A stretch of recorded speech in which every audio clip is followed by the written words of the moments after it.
En fait, elle s'appelle pas du tout Huguette. Bah non, pas du tout. Son petit nom, c'est Lorraine. Et si on l'aime autant, c'est parce qu'elle est complètement dingue de muesli. Et d'ailleurs, elle ne fait que ça, et son restaurant fait un vrai carton. Et tout est si délicieux chez Huguette qu'on lui a préparé une petite ITV sucré-salé.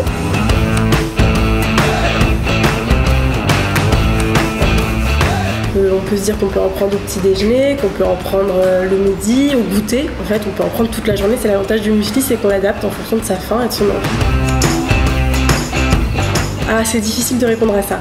Je dirais plutôt toute l'année. Plutôt salé, je dirais. On peut s'éclater dans les recettes et du coup, c'est plutôt salé. Alors ici on sert les deux. On sert à toute notre clientèle une base avec gluten parce qu'on estime que c'est pas le cas de tout le monde d'être intolérant au gluten. En revanche, on a aussi une base sans gluten qui permet de pouvoir toucher tout le monde.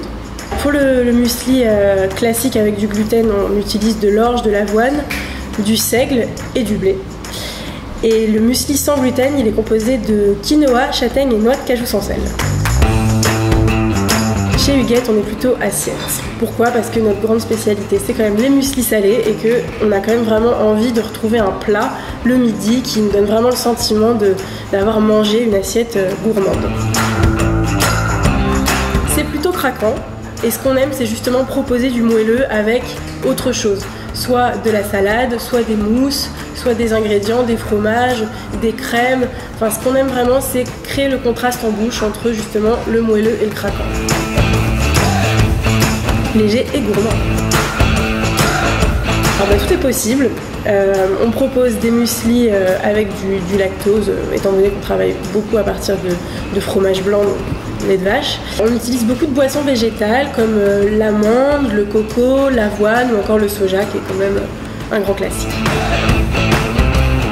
Fourchette à 100% avec les mueslis salés.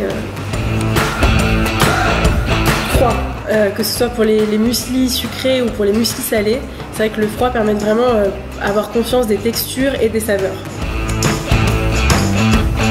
Fruits et légumes. Et le sucré salé, on aura faim.